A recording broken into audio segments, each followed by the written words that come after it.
Hi, this is Huyen here, and thank you very much for joining me in today's episode of the podcast IELTS with Huyen.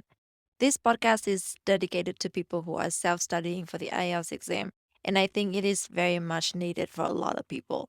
And of course, I would like to thank you from the bottom of my heart for following and supporting me for such a long time. Before we start, I would like to thank our sponsor of today's episodes, which is ultrafluent.club, the website for you to practice your IELTS writing. This is an amazing website with a lot of options. And if you would like to subscribe to this website, don't forget to use my code HUYEN20, HUYEN 20 to get a 20% discount. In today's episode, I'm going to talk about what is even more important than the question in IELTS Writing Task 2.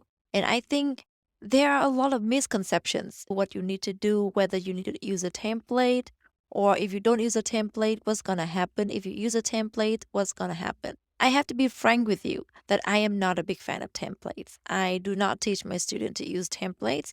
I teach my students to use their own opinion and their own English to express what they think and to become successful in IELTS writing.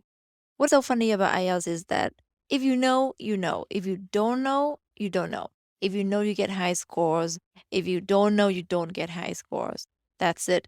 So this is where you are getting to know it. And if you are struggling with the IELTS writing test too, stay tuned because I'm going to share with you a lot of secrets today. I would like to remind you that an IELTS writing test 2 question always consists of two parts. The first part is the statement. Sometimes you have one statement, sometimes you have two statements, depending on the topic and the questions. Sometimes you have one question, sometimes you have two or three questions. What if I tell you that if I change just one word in the statement, the whole essay would change?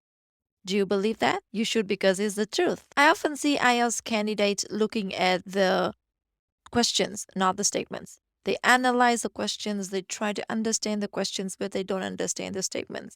Now, that is one of the reasons that they do not get a high score in task response, even though they think they have the best arguments in the world. What is more important than the questions in IELTS Writing Task 2 is understanding the questions and understanding the statements, understanding what needs to be done in order to get a better essay. The main idea of the IELTS essay is answering all the questions based on what the statement says. As a result, there is absolutely no fixed template for each and every kind of question in IELTS Writing Task 2, like a lot of people have told you. I mean, to some certain extent, yes, you can use template, like some template for agree or disagree questions, things like that.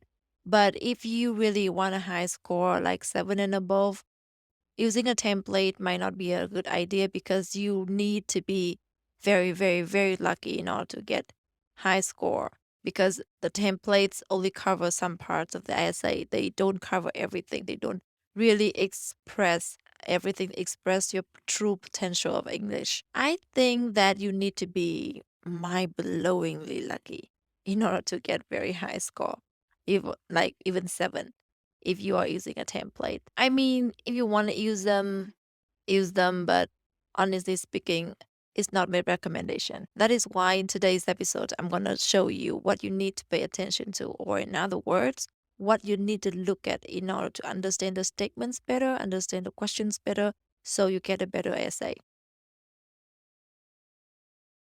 Element number 1, the certainty of the statements. I have two examples. Example number 1.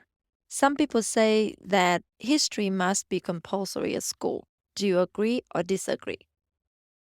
In this example, you can be 50-50 because must is a very strong word and the writer is very certain about this statement. For example, you must obey the law. You have no other options but to obey the law, otherwise, you will be punished. And according to this statement, history is either compulsory or selective. If it is compulsory, it cannot be selective. If it is selective, it cannot be compulsory. That is the meaning of must. So if you say something 50-50, you're wrong. Example number 2. Some people say that history should be compulsory at school. Do you agree or disagree? In this example, you can agree, disagree, and 50-50. Now, should is different. Should represents a suggestion, a proposal. The writer is not very certain about this topic, about this statement. He is just simply giving an opinion, giving a suggestion. That's it. And this is his suggestion. It is up to you to decide whether it's a good one or a bad one, whether you follow it or not. It is also up to you. For example, hey, you look sick. You should rest. But if you don't want to rest because you have a lot of work, it's fine. It's up to you. It is in your right to do so. If the statement is certain, or in other words, it is a firm claim from the writer, there is no 50-50. You often see words such as must, the majority of, all, most likely, most, etc. On the other hand, if the statement is not very certain and it looks more like a suggestion or a proposal, there are many different ways to approach it, and 50-50 is possible.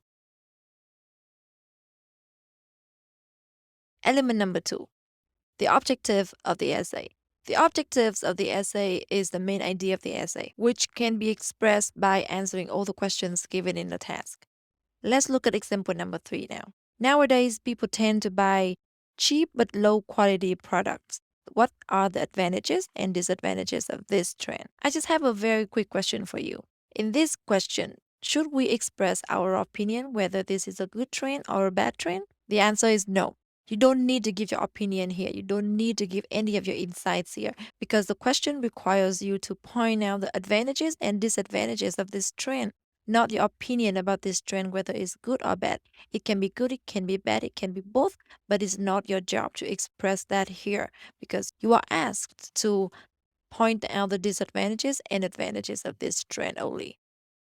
Now I have 2 potential introductions for this essay. Which one is the best? Can you tell me? Okay. Number 1.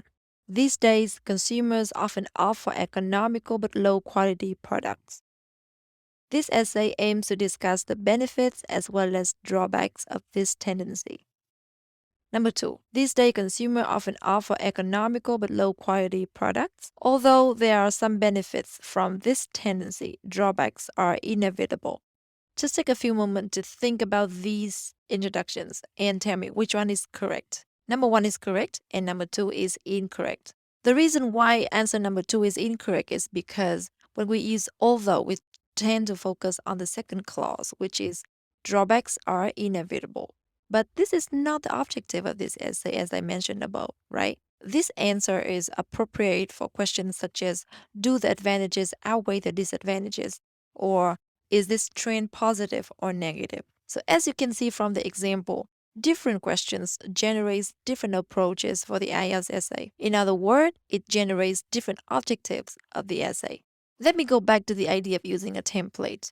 In this case, you can use a template for sure, but you can only be 50% sure what you are doing because you are mixing up between 2 different kinds of questions.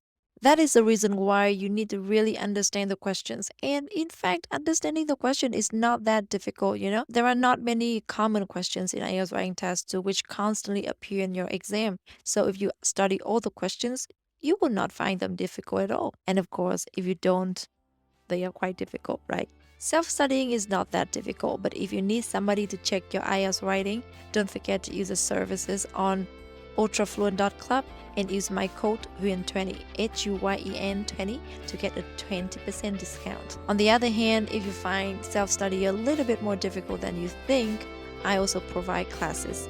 Don't hesitate to contact me. For now, have fun learning and I see you in other episodes. Bye.